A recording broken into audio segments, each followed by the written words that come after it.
한 며느리가 시어머니를 요양원에 모셨습니다.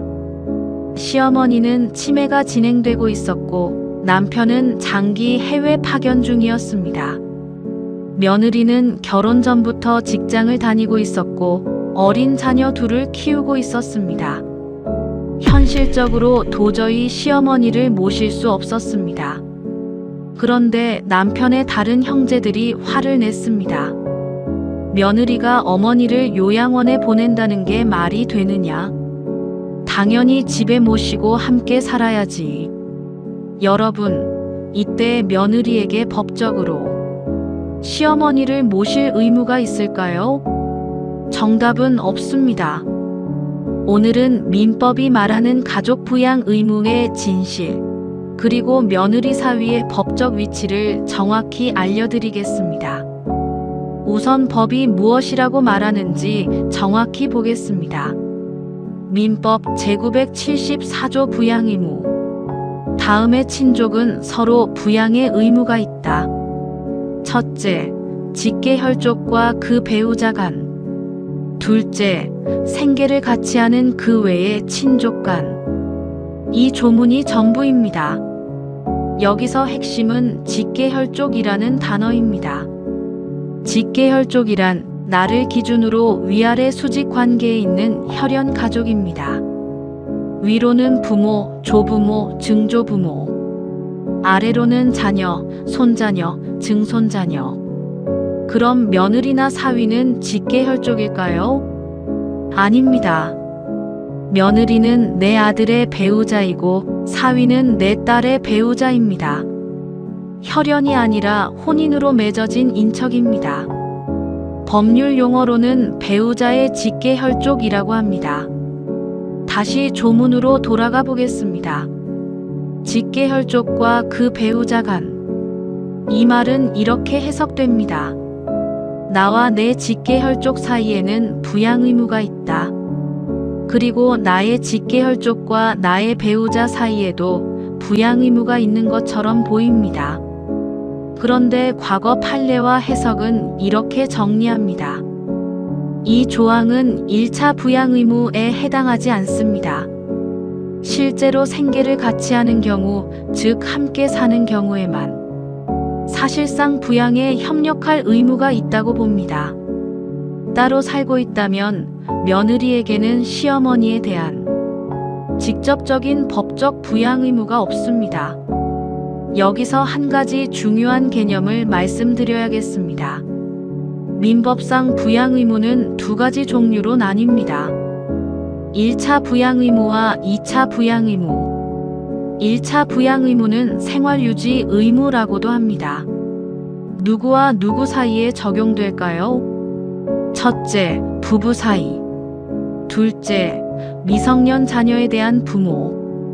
이 관계에서는 서로를 본인과 똑같은 수준으로 부양해야 합니다. 본인이 밥 먹을 때 함께 먹이고 본인이 집에서 살 때 함께 살게 하는 것. 자기 생활과 같은 수준의 부양입니다. 2차 부양 의무는 생활부조 의무라고 합니다. 누구와 누구 사이일까요? 성년 자녀가 부모에게 지는 의무, 형제자매 간의 의무, 그리고 직계혈족과 그 배우자 간. 이 관계에서는 본인의 생활을 유지한 다음 여력이 있을 때 상대를 돕는 의무입니다. 본인 생활이 어려우면 의무가 없어집니다. 그럼 아들이 어머니에게 지는 부양 의무는 어느 쪽일까요? 2차 부양 의무입니다. 성년 자녀가 부모에게 지는 의무이기 때문입니다. 즉, 자기 생활이 유지된 후에 여력이 있을 때만 돕는 의무입니다. 아들 본인도 이렇게 조건부 의무인데 며느리에게 당연히 모셔야 한다고 강요할 법적 근거가 없는 것입니다.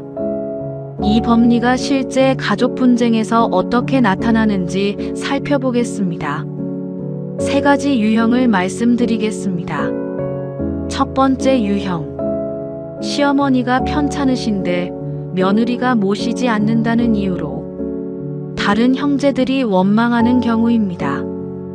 큰형수가 어머니 안 모시니까 우리가 고생하잖아. 이런 갈등 정말 많습니다. 하지만 법적으로는 며느리에게 의무가 없습니다. 어머니에게 부양 의무를 지는 것은 오직 자녀들입니다. 큰아들, 둘째 아들, 딸. 이들이 각자 자기 몫의 2차 부양 의무를 지는 것입니다. 며느리가 자발적으로 돕는다면 그건 도의적인 일이지 법적 의무는 아닙니다. 두 번째 유형. 가끔 이런 사건도 발생합니다. 시어머니가 직접 며느리를 상대로 부양료 청구 소송을 거는 경우, 아들이 재산이 없거나 오래전 사망했거나 연락이 두절된 경우에 벌어지는 일입니다. 법원은 어떻게 판단할까요? 원칙적으로 며느리에게 직접 부양료를 청구하기는 어렵습니다. 며느리는 1차 부양 의무자가 아니기 때문입니다. 다만 며느리와 시어머니가 생계를 같이 하고 있는 경우라면, 즉 한 집에 살면서 함께 식사하고 생활하고 있다면 그 생계 공동체 내에서의 협조 의무는 발생할 수 있습니다. 하지만 그 경우에도 며느리 본인의 생활에 지장을 주지 않는 한도에서만입니다. 세 번째 유형. 이게 가장 복잡합니다. 아들이 먼저 세상을 떠났습니다. 남은 며느리와 자녀들. 시어머니는 혼자 되셨습니다. 너는 이제 우리 집에 붙어 있어야 한다. 어머니를 내가 모셔야 한다. 이런 요구를 받으시는 며느리들이 계십니다. 그런데 아들이 사망하면 법적으로 며느리는 시어머니와의 인척 관계가 자동으로 끊기지 않습니다. 그러나 며느리가 재혼하거나 주민센터에 인척관계 종료 신고를 하면 그 시점부터 시어머니와의 인척관계는 종료됩니다. 그 이후에는 당연히 부양 의무도 없습니다. 많은 분들이 이 제도를 모르십니다.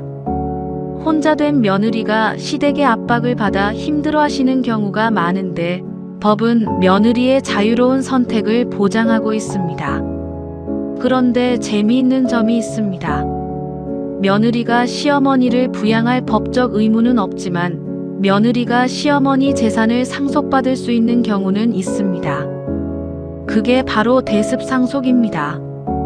대습상속이란 민법 제1001조에 규정된 제도입니다. 간단히 설명드리면 이렇습니다.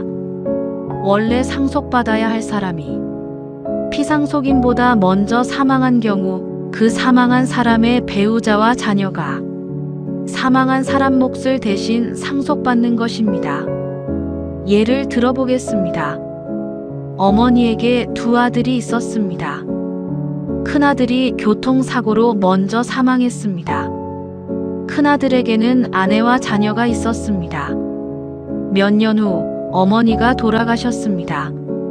이때 어머니 재산은 어떻게 나눠질까요? 둘째 아들은 당연히 상속받습니다. 그런데 먼저 죽은 큰아들의 몫을 누가 받을까요? 바로 큰아들의 아내, 즉 며느리와 그 자녀들입니다. 큰아들 몫을 아내와 자녀들이 법정 상속분에 따라 나눠받습니다. 며느리는 자녀의 1.5배를 받게 됩니다.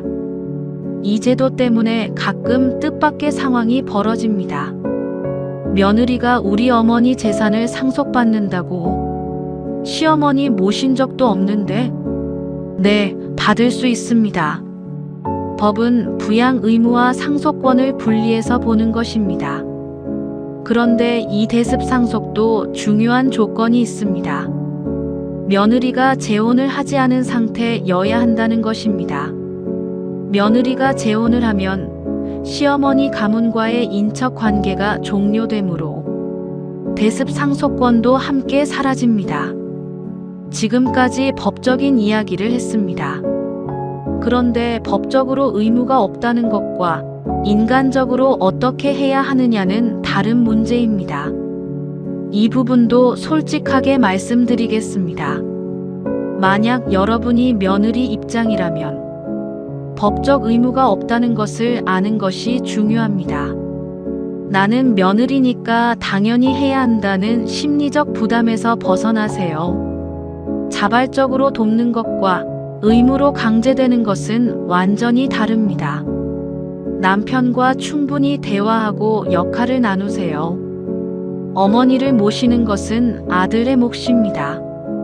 며느리가 돕는 것은 감사한 일이지 당연한 일이 아닙니다. 시어머니 입장에서 만약 여러분이 시어머니 입장이라면 며느리에게 감사한 마음을 꼭 표현해 주세요. 법적으로 의무가 없는 며느리가 여러분을 돕고 있다면 그건 순전히 선의입니다. 그 선의를 당연시하면 갈등의 씨앗이 됩니다. 그리고 재산 문제에서 며느리의 기여가 있다면 기여분 의로 고려해 주세요. 유언장에 며느리의 수고를 인정하는 방식으로 배려할 수 있습니다. 아들 입장에서 아들이신 분들께 한 말씀 드립니다. 어머니 부양의 의무는 본인에게 있습니다. 아내가 아닙니다. 아내가 돕는다면 감사한 일이고 돕지 못한다 해도 책임은 본인이 져야 합니다. 형제들이 있다면 공평하게 나눠야 합니다. 아들만 부양 의무를 지는 것이 아니라 자녀 모두가 지는 의무입니다. 딸들도 포함입니다. 오늘 정리해 드리겠습니다. 하나, 며느리 사위에게는 시부모장 인장모에 대한 직접적인 법적 부양 의무가 없습니다. 둘, 부양 의무는 1차와 2차로 나뉘며 부모를 모시는 것은 자녀의 2차 부양 의무입니다. 셋, 아들이 먼저 사망한 경우 며느리는 재혼하지 않으면 대습상속을 받을 수 있습니다. 넷, 인척관계 종료 신고를 통해 시댁과의 법적 관계를 정리할 수 있습니다. 다섯, 법적 의무와 도의적 행동은 다릅니다. 자발적인 선의를 강요하지 마십시오. 가족은 법으로 강제할 수 없습니다. 감사와 존중으로 유지되는 것입니다. 다음 영상에서는 40년 전업주부였던 아내가 이혼할 때 재산을 어떻게 받게 되는지 대법원의 재산분할 기여도 판례를 다뤄드리겠습니다. 구독과 좋아요 부탁드립니다. 감사합니다.